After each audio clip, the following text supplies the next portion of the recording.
Oh no. Oh no, guys, that's Perceval. Perceval is probably one of the most overpowered blades in the entire game. Hi everyone, welcome back to the Blade Showcase, and we're gonna go cover Perceval today. Now, Perceval is a very interesting chrome katana and a tank. The reason why he's so unique is because he's really just a tank in name only. In terms of his actual usage, he is very much so an attacker. He is a dodge tank, just like with Bridget, but he has a couple of things that make him stand out. So let's have a quick look at what he can do. So the first thing you'll notice right off the bat is that he has the dark element. Now the dark element's very interesting in that it can only synergize with like a very small amount of other elements, namely earth and other dark elements. It's quite restricted in comparison, but the thing about Perceval is that he actually doesn't need it, and we're going to be getting into that once the demonstration actually starts to happen. So let's just have a quick look at the Affinity Chart over here. You'll actually notice that I actually don't have him completely filled out just because it takes a long time to increase trust. But the thing is, though, again, because of the way that Perceval is, he's strong not necessarily because he can do high damage, but he can do high damage. He definitely can. The reason why he's so strong is because when you use him, you're essentially going to be untouchable. And the same can be said about most chrome katanas, but he has a couple of unique aspects that actually make him stand out, and we're going to get into that right now. So, of course, obviously there's going to be his combos, Dark Serpent, which increases aggro drawn from specials by a certain amount, Blade Vortex, which is probably going to be the one you'll be using most of the time, because it increases the damage dealt to people that are targeting you. So that's always welcome, because you're going to be tanking anyway. And also there's Grim Moon, which has the Incapacitate. The thing about the Incapacitate is that, yeah, you won't necessarily be looking at this that much, but remember, things like topples, launches, things like that, they will actually count towards the Eater of Men. Eater of Men is really scary. So, in a previous video, I mentioned Shiba and how whenever you pick up money, she becomes more powerful because she gets that multiplier. And then after a while, it'll eventually reach like 333%, which is great. This guy, it's only 300%, but incapacitating enemies is quite easy to do.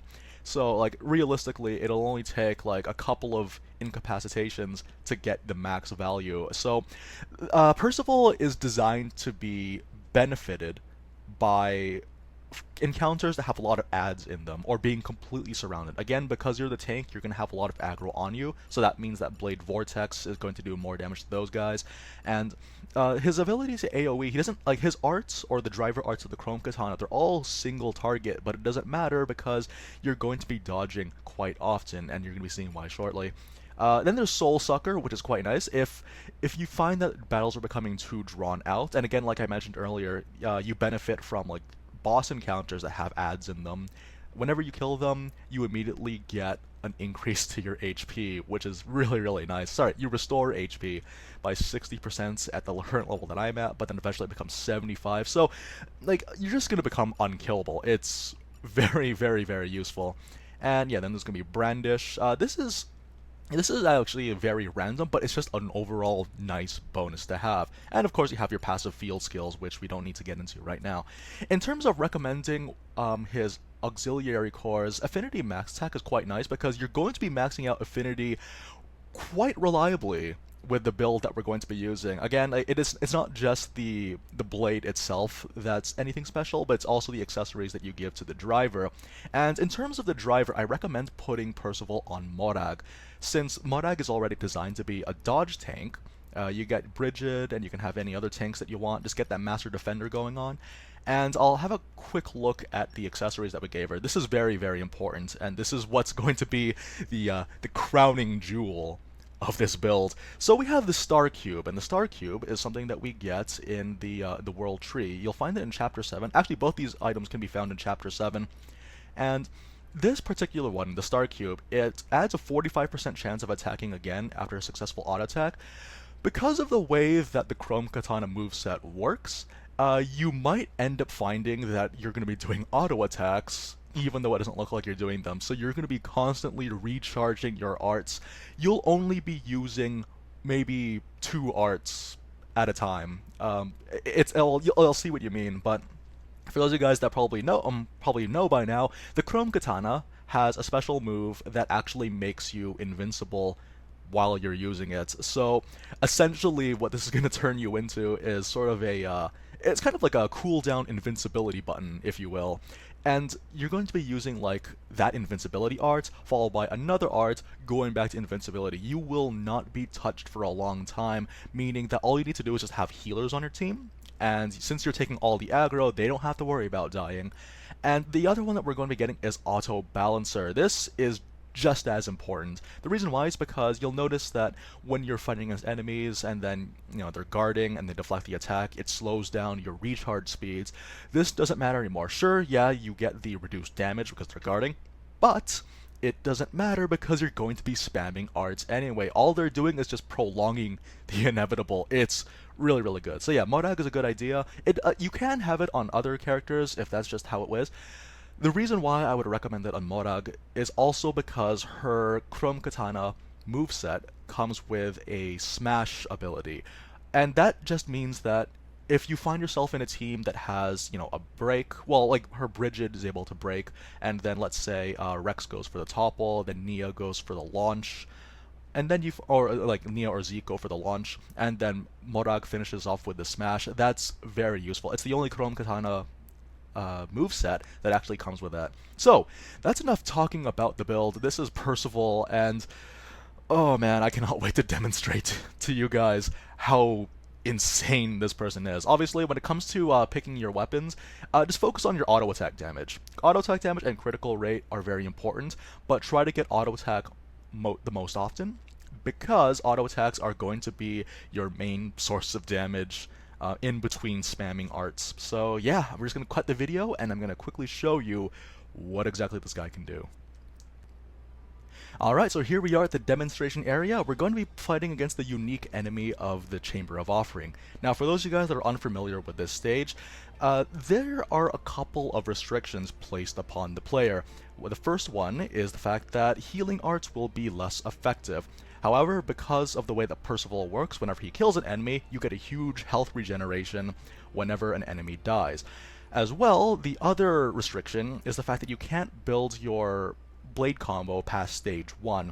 Now, Perceval would be able to benefit, particularly from stage 2 and stage 4, but because Perceval is the way that he is, and because of the way that he can synergize with the Chrome Katana, is the fact that it actually doesn't need to go past that. He can just be attacking every single time. So before we go for the pull, I'm going to quickly show off the one other thing that I forgot to mention earlier in the video, and that's the pouch. So lastly, you'll see over here that I have the Victory Smoothie and the Narsapear Jelly. The Victory Smoothie is plus 20% party gauge gain, and it recharges arts by 0.3 every second, and also has HP recovery percentage. The Narsapear is the recharges arts by 0.4 each second, minus 4% physical damage taken, and minus 3% ether damage. The Victory Smoothie you can get from Torrigoth in the cafe when your town has reached at least 4 stars. As well, the Narsapear you can get from Goldsmith in Argentum, which gives you, which you can get from the 4-star as well. So let's go ahead and go for the pull, and I'll show you guys what this this little machine gun can do. So what I'm gonna do is I'm gonna let Alfred notice us, and off we go. First thing we're gonna do is just quickly cancel into the Evasion Blade, since we'll be using it most of the time. Now, the really funny thing about this is my particular team composition is 2 Holy Cavaliers and a Master Defender, which is Morag. The reason why I want the Holy Cavaliers is because I want as many heals as possible. I don't really care too much about getting topples. I don't care too much about getting breaks, even though your damage will increase by that. Even so, that they can totally do that if the AI were so inclined. But generally speaking, I just care about getting my arts. Because you'll actually see that in addition to all my pouch items, I'm building up my party meter as quickly as possible. The benefit to this is the fact that we can actually take a very irresponsible route for tanking. Usually whenever you're tanking, you just care about, maintaining all the aggro. But what's going to happen here is that I'm actually going to not care about the aggro. If ever I do see that one of my party members are low, I'm going to position myself right beside them so that by the time they fall, all of their aggro is going to go to me anyway, and I'm going to be able to heal them because I can build up party meter really, really quickly. So yeah, off we go. And of course, you're actually going to see that there are the ads here. We could take them out right now. Actually, yeah, we're going to go ahead and take out this guy, because why not? The reason why is because any less, even though we are nigh on invincible most of the time, if there are too many enemies, you're going to become overwhelmed, and that's going to be a problem. So that's okay though, because we have all the aggro. Again, this kind of just goes without saying when you're playing a tanking class, is that always keep a look at your party members to make sure there are no evil orange arrows of death. So yeah, we got a break, and if we can get the topple, we can get a nice little damage boost. Alright. And I guess we can fight this one too, why not? A little bit less. Like, we don't even really care about the, about any of the damage that my party members are getting, because Nia, being the healer, she's always going to prioritize walking towards HP potions whenever we're low. And since I'm Morag, and I'm using a katana, the Eclipse Blade is going to make me invincible for a large period of time. So here we go, we're getting ourselves some damage boosts because Perceval has the Eater of Men, and it's going to be hugely beneficial. So, let's see, is there anyone taking aggro? Nope, it's just me. Alright, so you know what, we're going to kill one more of these ads, and then we're going to focus back on Glamorous Alfred, because he's the star of the show here. So, again, the main thing that we're seeing here is just the fact that, like, we're only using one other non-Eclipse Blade arts, because we're recovering our meters that much faster, and as you can see over there, I was able to dodge because I used the Eclipse Blade at the right time. It was 100% skill, I promise you. No, I'm just kidding, that was just a pure coincidence, but that's the thing though. Like, your Y button, in my case, is essentially, like, any button that you assign Eclipse Blade to is essentially your invincibility cooldown. And obviously, whenever new ads come in, you can benefit from that. You get more health, you get more damage, and yeah. So yeah, we actually see that this guy, that Nia's being attacked by this guy over here. So how about we actually play responsible for a second, and yeah, be a responsible tank for a change. Because again, like, even if your damage, like, the damage of the Chrome Katana, it's okay, by and large. Obviously, like, Perceval, he can patch that up with his own abilities, with his Eater of Men. But the thing is, though, is that with the fact that you're constantly spamming arts, it really doesn't matter. Yeah, see, we didn't even need to use the Eclipse Blade because Morag innately has a good ability to dodge. So that's kind of why I would recommend it on her. For those of you guys that don't know, once you reach Chapter 7, most of the, all of the blades, actually, that don't belong to Rex can still be applied to him. So that's something to keep in mind if you guys are playing this game for the first time. If you've never played this game before, I would recommend just opening common crystals and rare crystals with characters that aren't Rex. It's kind of like that, because unfortunately, at the time of recording, the Overdrive manuals are unfarmable. Like, I think there's about a grand total of 4 in the entire game thus far. Obviously, there might be more, there might be a reliable way of farming them, but as far as I can tell, I think the only real way of acquiring them, apparently, like, some people have said that you can actually get them from, maxing out the affinity charts of the different enemies. Okay, hang on. Let's just help our tank here for a second. Or sorry, our healer. Here we go. Now, another thing that you can do, since we are using Morag, we can use Bridget to get more aggro. That's kind of the reason why I would recommend it on her as well, is because Bridget's quite good at drawing aggro. But if not, again, like playing the irresponsible tank, we can just worry about